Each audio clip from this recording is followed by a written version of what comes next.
یہاں ایک خاص بات اب میں کہہ دوں، مرزا غلام احمد قادیانی نے دعویٰ تو نبوت کا بعد میں کیا، مگر دعوے سے پہلے ایک زمانے میں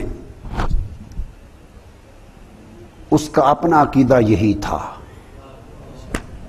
اب وہ جو ختم نبوت ہے یہ سارا آپ نے قرآن سے سن لیا اور احادیث نبوی سے سن لیا اور صحائف انبیاء سے سن لیا۔ مرزا غلام احمد کا جو اپنا عقیدہ تھا وہ بڑی امپورٹنٹ بات کہنا چاہتا ہوں۔ دشمن کی اپنی تلوار سے اس کا اپنا سر قلم ہوتا ہے۔ اس کی کتاب ہے تریاق القلوب، اس کا صفحہ 300۔ اس میں وہ بیان کرتا، اب تک قرآن اور حدیث تھی، اب حضور کے خاتم النبیین کا معنی بزبان مرزا غلام احمد قادیانی۔ وہ لکھتا ہے کہ میرے ساتھ، میرے گھر میں یعنی ماں باپ کے گھر میں میرے ساتھ ایک لڑکی پیدا ہوئی، اس کا نام جنت تھا۔ اشارہ وہ دے رہا ہے کہ ہم جڑواں پیدا ہوئے، میں اور میری بہن، جنت اس کا نام تھا، مگر وہ پہلے پیدا ہوئی، ماں کے پیٹ سے وہ لڑکی پہلے نکلی اور میں اس کے بعد نکلا۔ اس کے بعد میرے والدین کے گھر میں کوئی لڑکا لڑکی نہیں ہوا، کوئی اولاد نہیں ہوئی، میں آخر میں ہوا۔ کہتا اس لیے میں اپنے والدین کے ہاں خاتم الاولاد بن گیا۔ کیا بن گیا؟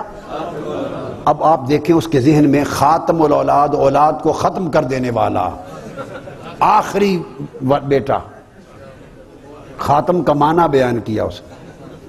اب اس معنی کو بدلنے کی ان کو گنجائش مل جاتی، کوئی رہ جاتی؟ تریاق القلوب صفحہ 300 یاد رکھیں۔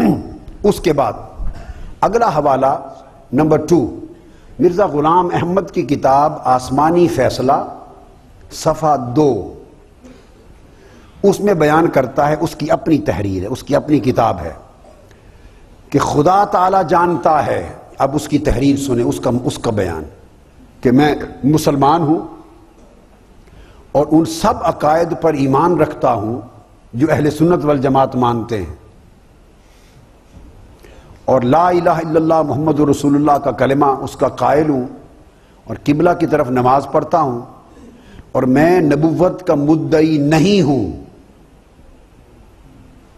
بلکہ مدعی نبوت کو دائرہ اسلام سے خارج سمجھتا ہوں، کافر سمجھتا ہوں۔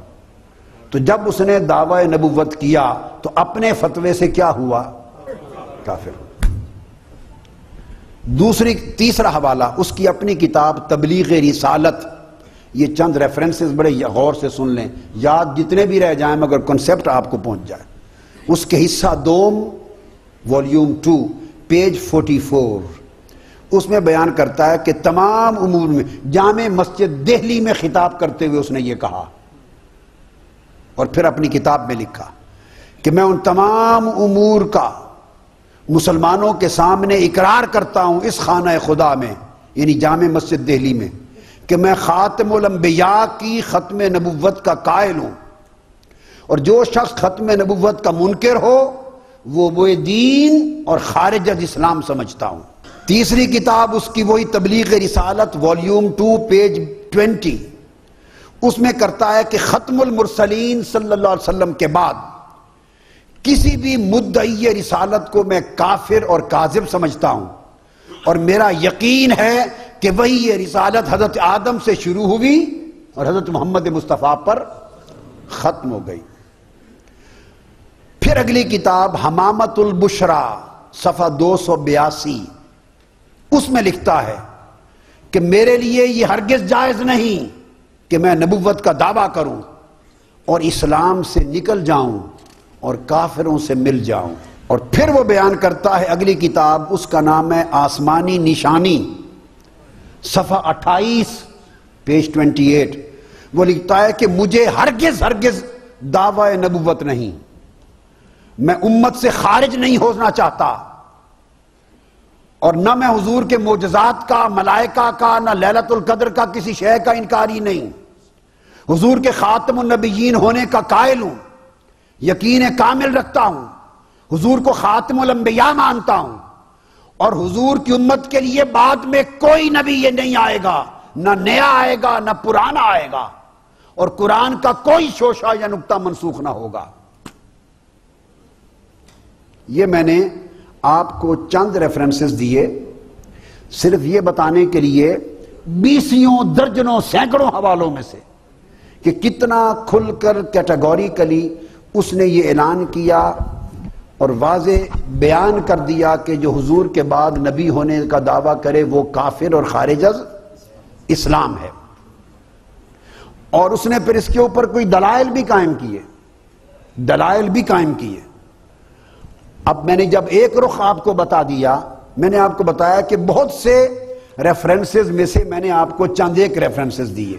وہ یہ جو آیت کریمہ ہے ما کان محمد ابا احد من رجالکم، اس آیت کی تفسیر کرتا ہے ازالہ اوہام، اس کی کتاب، اس کے صفحہ 614 پر، اور اس کی تفسیر کرتے ہوئے وہ لکھتا ہے کہ یہ آیت صاف صاف دلالت کر رہی ہے، اور ترجمہ جو کرتا ہے ترجمہ اس کا اپنا ترجمہ، ہم نے تو ترجمے کر ہی دیے نا، اور علماء اکابر نے بھی کر دیے۔ اب مرزا غلام احمد قادیانی نے جو اس آیت کا ترجمہ کیا، تو اس کی امت کو یہ حق کیسے پہنچتا ہے کہ ترجمہ بدل دیں؟ اس نے ترجمہ کیا ازالہ اوہام صفحہ 614، آیت لکھ کر کہا مگر وہ رسول اللہ ہیں اور ختم کرنے والا ہے نبیوں کا۔ اس کا ترجمہ ہے کہ حضور نبیوں کے ختم کرنے والے ہیں، اور وہ لکھتا ہے کہ پھر یہ آیت دلالت کر رہی ہے کہ نبی صلی اللہ علیہ وسلم کے بعد دنیا میں کوئی نبی یا رسول نہیں آئے گا، اور پھر کہتا ہے کہ وہی قیامت تک منقطع ہو چکی ہے۔ اور پھر آگے لکھتا ہے حمامت البشرا میں، وہ لکھتا ہے کہ جو شخص ان احکام میں تغیر کرے اور حضور کے بعد نبوت کا دعویٰ کرے، بلا شک و شبہ وہ مسیلمہ کذاب کا بھائی